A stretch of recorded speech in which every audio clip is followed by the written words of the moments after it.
Hello and welcome to Mandibil. There's a lot about discussion about abortion at the moment. Something going on in the United States, something called ROE or Roe. And to be quite frank, I am not sure what the hell it is about. And you might enlighten me and give me a few comments if you can clarify what is going on.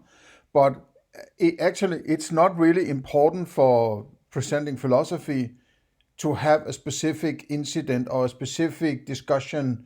There should be some fundamentals you can go to and say, well, when we're discussing abortions, this is my standpoint, no matter what context it might be thrown at. Okay, so what is an abortion? Well, an abortion is by physical intervention of some kind, or maybe even chemical or by rays or something, but some kind of, which is also a physical intervention, right? But I was thinking more in a tool-wise, using some tools to do something, right? But that could also be chemistry or maybe some kind of rays to end the life of a child in a woman's womb before it comes out on its own accord, so to say, right? It's not an abortion anymore when the child is out of. So I'm not necessarily think of there's some kind of magical limit that words change their meaning when the child passes through the birth canal or something like that. I'm just trying to clarify what we are talking about when we are talking about an abortion. An abortion is when a life is a living entity in the living entity, that might be an alien, right? But a human child has been removed and thereby also killed because it can't live by its own accord, to the best of my. That's how I would interpret it. No child can live without the mother until very, very late in state. You could be born early and still sort of survive. You still have to have mother's milk and so on, right? But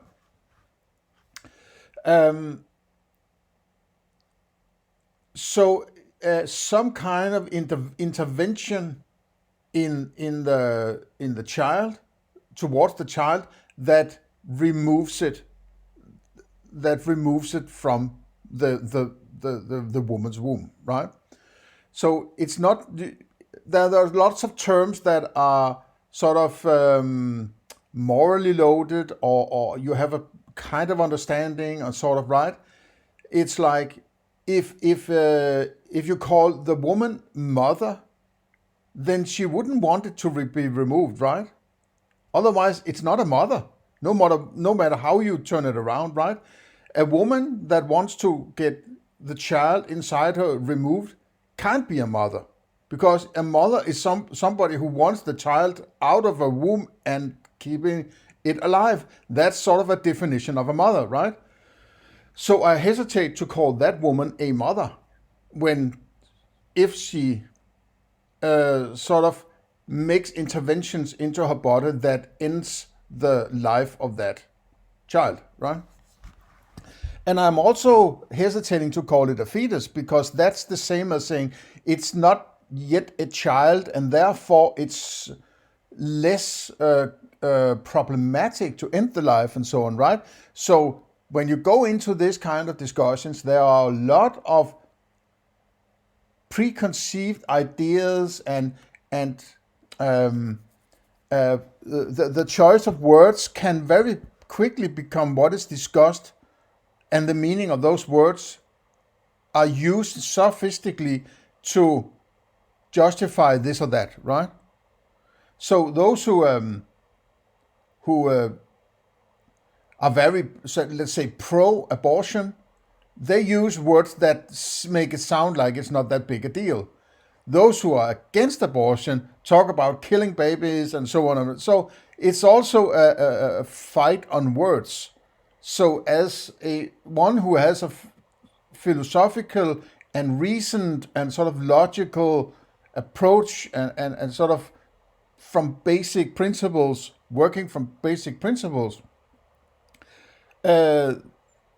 have to sort of distance yourself from this, loaded discussions, right? And heated and very sort of, and also the state is involved, right? So that is, the first sign that something is very, very wrong here, right?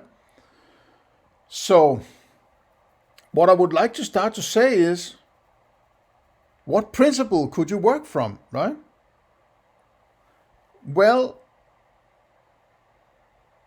it's foundational that I don't like people coming to me and telling me what I can do, right?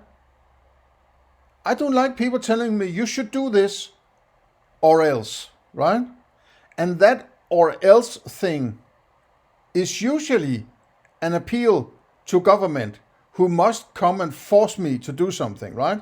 That's usually what it is. People only come and tell you must do this if they have something to back it up with, right? Nobody's coming to tell me you should mow your lawn, right? Or else, maybe in some cases it might be the case. But, trying to find an example where people, you must wash your clothes or something like that, right? And then I say, no, fuck you. I say, okay, I can't do anything about it, right? But when people come around and say, you must obey this, right? It's usually because there is some entity in the state who is actually going to enforce it using the threat of violence, right? So whenever these kinds of discussions appear, it's always because, in my opinion, very frequently, let's say, right, an appeal to state violence, right? Otherwise, you're looking like an idiot. You have no sort of backup of your sort of your claims, right? Just like Bernardo Castro recently threatened me with violence through saying, well, we are going to appeal to the laws, legal rights to enforce our copyright, right? Which is a sort of a convoluted euphemism for if you don't obey, ultimately somebody's come to kill you, right? And I don't give a shit if you don't like this. And there was a guy who commented in my last video where I presented this, a threat, so to say, from Bernardo Castro. That sort of, no, nobody's coming to shoot you. No, not just like that, of course. But ultimately, right, there will be a lot of chances for me to back out and say, okay, I give up, so I won't get shot. And that's what always happens. People are not going to sacrifice their life for their sort of, to be right? Then they say, okay, fuck you, I'm doing what I don't want to be killed over this. And that's how it can work, because nobody's getting shot anywhere, right? Nobody's getting shot. It very rarely happens that people are being shot for whatever, right? And that's why people have been gaslighted into this thinking that there is no violence in the system. No, the whole system is, justified threat of violence. It's basically gangster mentality, right? Do as you're told or you will be shot. Ultimately, right? Right? You'll get a warning, and you'll get another warning, and you will be dragged into a courtroom. And if you don't follow, you'll get a third warning and a fourth warning. Somebody at some point will come and try to fetch you, right? Because you're not supposed to get away with it, right?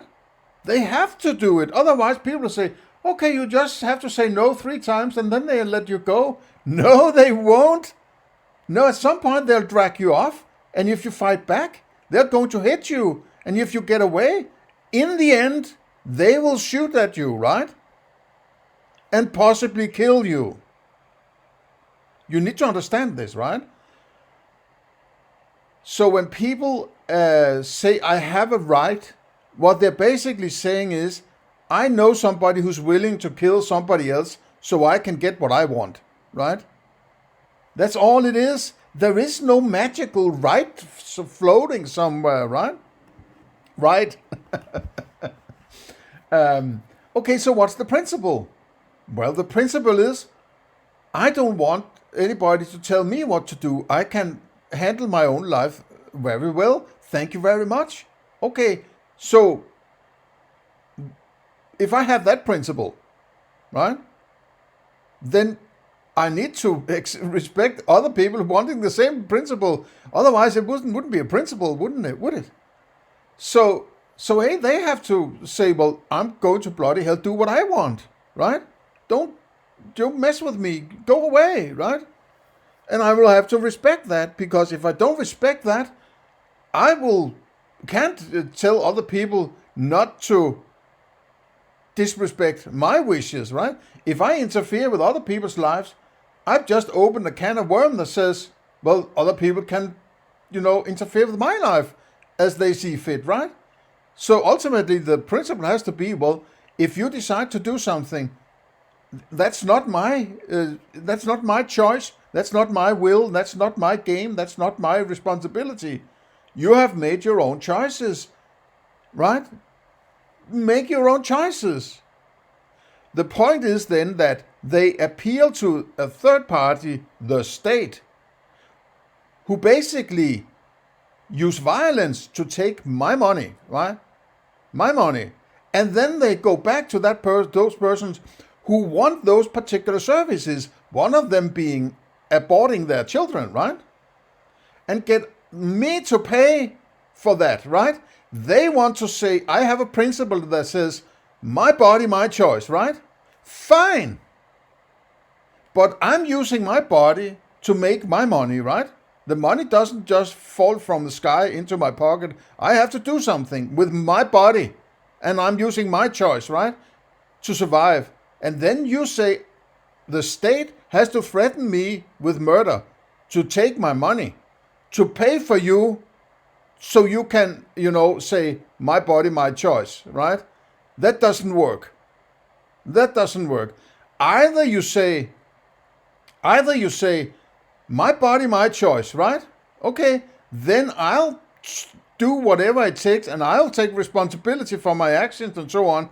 And if I want to abort my baby, well, I have to do it myself, or I have to pay somebody to do it for me, right? It's not like I'm going to come and say you can't do that. But if I can't say you can't do that, you can't say you must pay. You have to do that, right? Then pay for your own fucking abortion, right? I'm not going to be forced to participate in something I can't have a say about, right? You're saying you can't have a say whether or not the state is going to pay for me having that which you can have a say about. Then you are creating the problems, right? And there's all these sort of moral hazards and all these things that if it's free, if there's a security net underneath your potentially bad actions, potentially immoral actions. I'm not saying they're immoral, but potentially immoral, right? Or in non-virtuous actions. Well, if you fall through the net and somebody is being forced to pay for it, you are not very likely to take it that seriously, right? And you're going to say, okay, I can always get an abortion, right? Because somebody else is going to pay for it. So the point is the contradiction inherent in the whole game, right? If there's a principle that says, my body, my choice, well, you can't go and say, well, somebody else has to pay for it, because then it's their body, but not their choice, right? If you can say my body, my choice, I can say my wallet, my choice, right? So fuck off, pay for your own abortions, right? I'm not going to be forced to be paid for something while you're saying my body, my choice. So that's the inherent contradiction in it, right? That's the problem, not the abortion. Not the abortion. Because I would say that if your body and your choices are respected, there will actually be far less abortions, right? Only those absolutely necessary. And that would be fair. If there's something that happened, if a woman or had been impregnated against her will, right?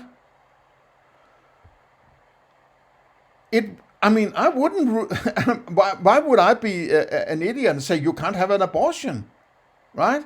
And that's the problem with morality in general.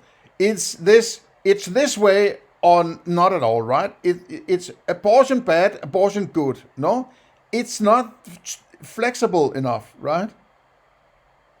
But it's not that if abortion is bad, nobody can have an abortion, or abortion is good, then everybody should have free abortions.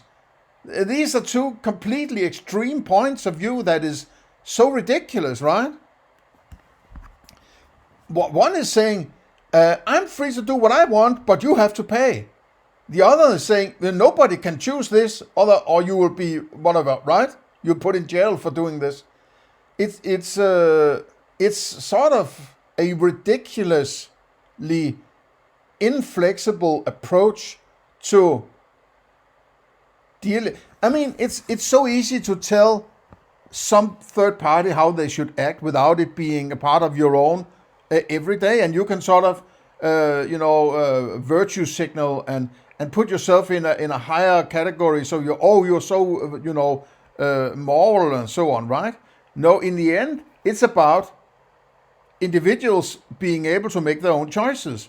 All I'm asking is the ability to say, no, thank you. I won't participate in this interaction. And that would be something like, well, if somebody comes and says, give me your money, I'll say, no, thank you, right? And I should be able to defend myself against such people, right? Anything else is ridiculous, right?